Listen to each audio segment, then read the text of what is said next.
feel like this is one of the sweatiest matchups in the game right now in terms of land battles. Both of these factions have some of the best generic lords in the game, as I've talked about before, and just, it's interesting the way that the factions kind of interplay against each other. They're both the dark versions of the Elves and Dwarfs, right? And the armor-piercing missile damage from the Dark Elves and just overall armor-piercing theme definitely plays interesting into the more mixed armor of Chaos Dwarf versus a more traditional Dwarf, right? Anyway, let's take a look at the builds here before I get too philosophical about this matchup. We got a Prophet of Fire here on the side of Chaos Dwarfs, of course. Hobgoblin Wolf Riders with some Bull Centaurs out on the flanks. Backline of Hobgoblin Archers, which is probably the right choice in this matchup, given Dark Elves are more of a low armor than a high armor faction with a few key units. It will require armor piercing, so the overall build construction makes sense from Anti-Kaiju. Here, playing the Chaos Dwarfs, he's got Blazing Beards in the center, some Hobgoblin Cutthroats, regular Chaos Dwarfs, so relatively wide with some Laborers up front. Very interesting. Coops, longtime friend of the channel, is playing the Dark Elves, of course. He is got the Supreme Sorceress of Dark Magic up on a dragon.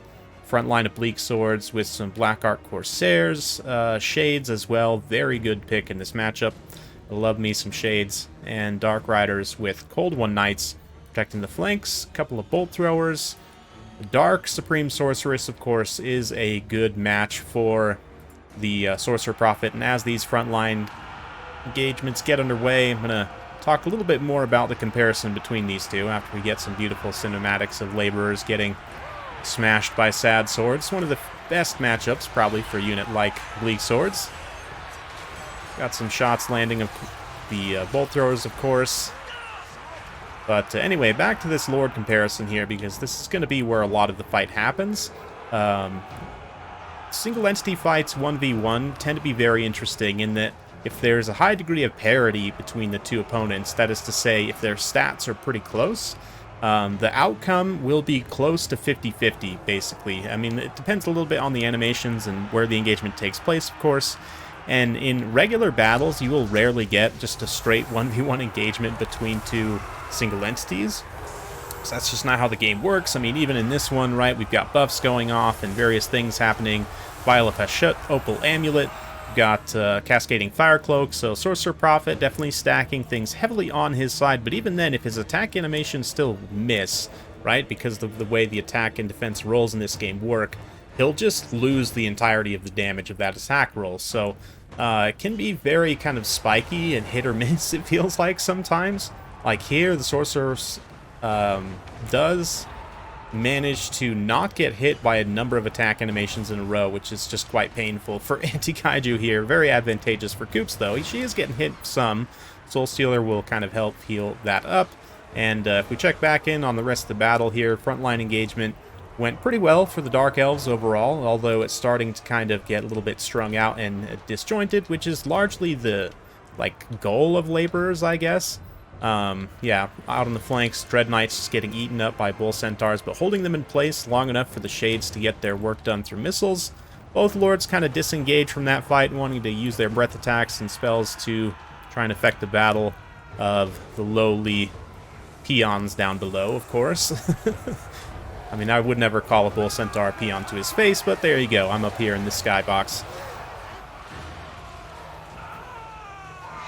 The Cold One Knights, though, are putting up a decent fight, reasonably cost-effective, and certainly the Shades kind of acting in a skirmish role. The fact that they're faster than even the Hobgoblins, yeah, by a significant margin, they'll be able to hopefully stay out in front and keep up their work of just pelting units down. Obviously, the mobility for the Chaos Dwarfs is dangerous to them, but these Bull Centaurs are being well managed right now, even if they're doing a lot of damage and ultimately beating the Cold One Knights horribly. Yeah, these Shades being brought over from this far side. We've got the Black Ark Corsairs and Bleak Swords chasing routing units, but not out into the wilderness. They're staying pretty close. You can see Coops even pulls this Bleak Sword back, wanting to kind of keep his formation together as much as possible, which makes a lot of sense. Doesn't want to get pulled too far apart. Keep by these Reaper Bolt Throwers and continue to get value from them, as he certainly doesn't have the melee killing power at this point outside of his dragon to take on the Prophet and the Bull Centaurs and so on. So Definitely needs to try and protect those missiles. Meanwhile, the Chaos Dwarfs getting a nice rally going, getting a bunch of their laborers and archers back in combat potentially. But the Sorcerer Prophet fears nothing. He's just going to come straight in here and just dare the Shades to be able to hit him, which one unit certainly will be able to, at least momentarily. Get a few volleys into his back for the Bull Centaurs to shut them down. And again, the single entity combat being what it is, they so far just haven't managed to murder each other yet, which is quite impressive. Still is basically anyone's game at this point because of that. Armies are doing a pretty good job of murdering each other, it must be said, as these Chaos Dwarfs try and close the gap. Black Ark Corsairs fast enough to keep up with them. Should be able to repulse them. Hobgoblin Archers are probably the best bet if you can get them in range of the bolt throwers and start shooting them, but Shades might be a more priority target. Koops is going to pull them back as they line of sighted themselves into melee combat. And certainly not what they want to be happening, so they're going to pull back there.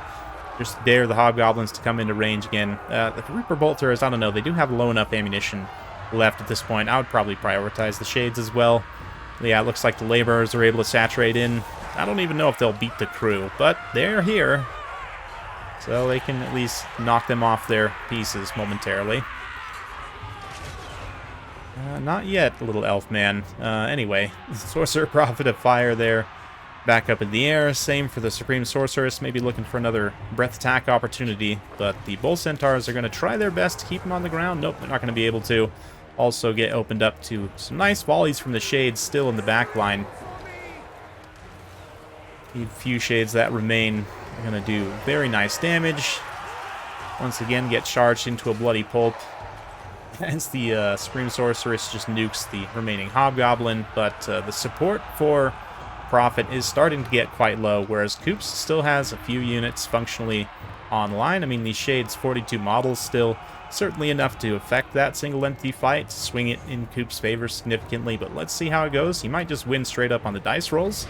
So far, though, it's been basically dead even, and I will say again, just commenting on the raw stats of these two are quite close. The Bull Centaur has a lot, or the Bull Taurus. Yes, Great Taurus, not the Bale Taurus. Anyway, has a little bit better charge bonus and better self-buffing potential, but of course can't self-heal. And the Soul Stealer also just does straight-up single target damage, so it's interesting. I would consider these two to be completely peer opponents. And if you were to fight them 100 times, you'd probably get something like 50-50, I would guess. Maybe slightly off in like a clean 1v1. But again, that's not how the game works. So anytime you see a testing video from myself or anyone else on YouTube or really on any platform, always take into consideration if it's a clean 1v1, and especially if they're testing single entities, did they only test it one time? Or are they only showing you one time, or did they only test it one time? Because to get any kind of real sense of how engagement would play out, you need to test it multiple times. Anyway, that's my TED Talk.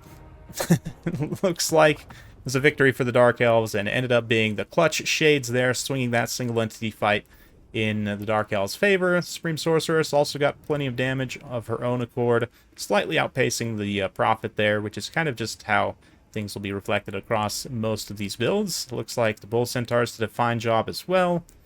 And yeah, reasonably cost-effective on Hobgoblin Archers. I actually quite like the pick in this matchup. Makes a little bit of sense, I think, to go wide here, although you are kind of feeding bodies into Murderous Prowess, which can be a little bit unideal sometimes, but there you go. Maybe you can even get it to proc a little early. Yeah, Corsairs I like to pick in this matchup. They can do a lot of DPS to the lighter units, and even challenge the Chaos Dwarf Warriors. I don't know if they'll necessarily outright beat them. I'd have to test it, again, multiple times, but anyway. Yeah, the Cold One Knights sacrifice very bravely. Dark Riders doing a great job chasing routing units. Bolt Throwers ended up not actually getting that much value, but just their presence is quite important, I think, in this matchup. Help counteract any artillery from the Chaos Dwarf side, which they didn't bring, but still. I like Anti-Kaiju's respect of the rush, and like I said, overall, build was pretty solid. I don't know that I would really change much. I think it's just the way it ended up playing out this time, which is how the game goes.